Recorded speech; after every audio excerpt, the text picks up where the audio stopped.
दक्षिण दिशा, अक्सर आप लोगों का ये सवाल रहता है कि दक्षिण मुखी हमें प्लॉट लेनी चाहिए, नहीं लेनी चाहिए। आज का टॉपिक बिल्कुल आपके सवाल पर ही है। क्यों दक्षिण दिशा को कहा जाता है मृत्यु की दिशा?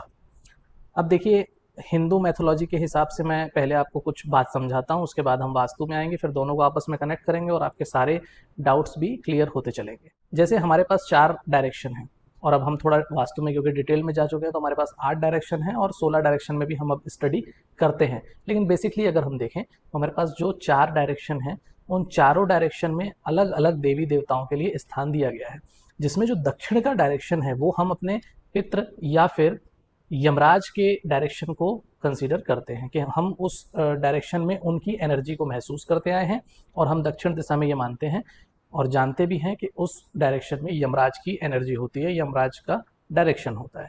तो जब कभी भी हम दक्षिण दिशा की बात करते हैं तो सबसे पहले हमको सावधान होने की तो आवश्यकता है, लेकिन चिंता करने की आवश्यकता नहीं है, क्योंकि लोग दक्षिण दिशा से जितना डरते हैं, साथ ही साथ उसमें इतनी ज़्यादा एनर्जी, ऊर्जा भी है कि कई लोगों को दक्षिण दिशा इतनी ज़्यादा सूट करती है, वो दक्षिण मुखी घर में प्रवेश करने के बाद से उनकी कमाई 10x 20x तक चली जाती है। कई लोग हैं मेरे पास ऐसे, कई लोग को मैं जानता हूँ पर्सनली, और उन लोगों के घर मैंने वास्तु में इस तरीके से डिज़ाइन करवाए हैं कि उनकी आमदनी 10x तक हो चुकी है।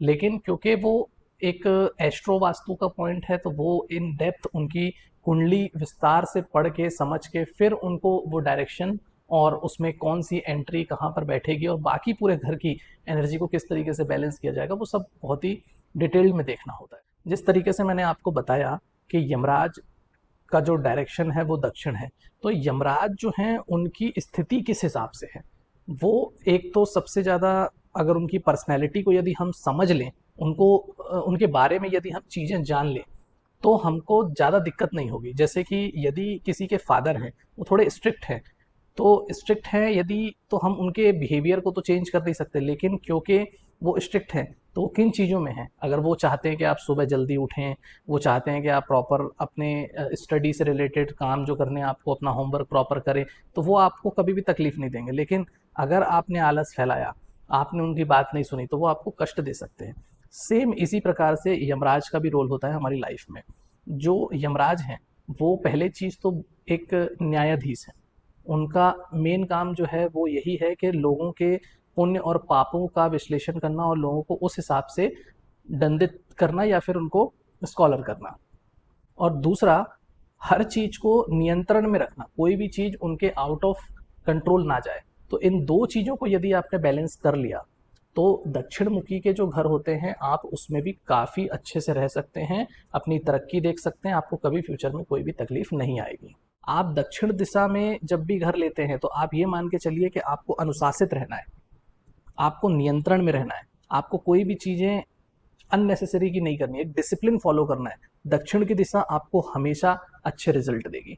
इसमें ओपनिंग की बात करें तो डोर ओपनिंग बहुत ही काउंटेड है। यदि आपकी लेंथ प्लॉट की अगर मैं कंसीडर करता हूँ, अगर वो 100 फीट है तो आप उसको 9 हिस्सों में डिवाइड कीजिए।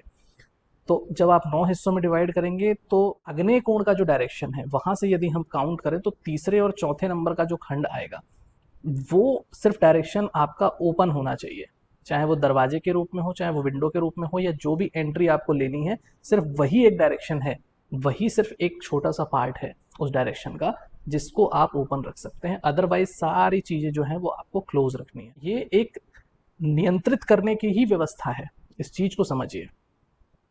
अदरवाइज आपके मन में एक डर बैठ जाएगा दक्षिण दिशा को लेकर, जो कि कभी निकलेगा नहीं, और आप अच्छी अच्छी डील्स, अच्छी प्रॉपर्टी, अच्छी लोकेशन सिर्फ इसलिए छोड़ देंगे क्योंकि वो दक्षिण मुखी था।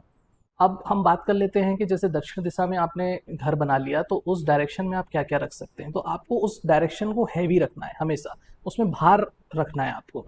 तो आप वहाँ पे स्टेयर बना सकते हैं, आप मास्टर बेडरूम बना सकते हैं, आप स्टोर रूम बना सकते हैं, या फिर आप कोई भी अपनी हैवी इन्वेंट्री में कोई भी ऐसी चीज़ रख सकते हैं जो कि आपको ज़्यादा मूव नहीं करनी है। इस तरीके का यदि आप वहाँ पर रखते हैं तो आपकी प्रॉपर्टी जो है वो थोड़ी बैलेंस रहेगी और आपको कभी भी फ्यूचर में किसी भी तरीके की परेशानी देखने को नहीं मिलेगी। तो ये था पूरा दक्षिण दिशा और यमराज का विश्लेषण। कैसा लगा ये वीडियो? यदि आपके मन में कोई और डाउट हो या आपको कोई मुझसे कंसल्टिंग चाहिए हो, प्लानिंग, ड्राइंग या फिर वास्तु संबंधित या साइट विजिट संबंधित, तो नीचे दिए गए कॉन्टैक्ट में मुझे व्हाट्सअप कीजिए, अपनी परेशानियां बताइए, मिलकर सॉल्यूशन ढूंढेंगे उसका और अवश्य ही आपकी समस्याओं का निवारण होगा यहाँ पर।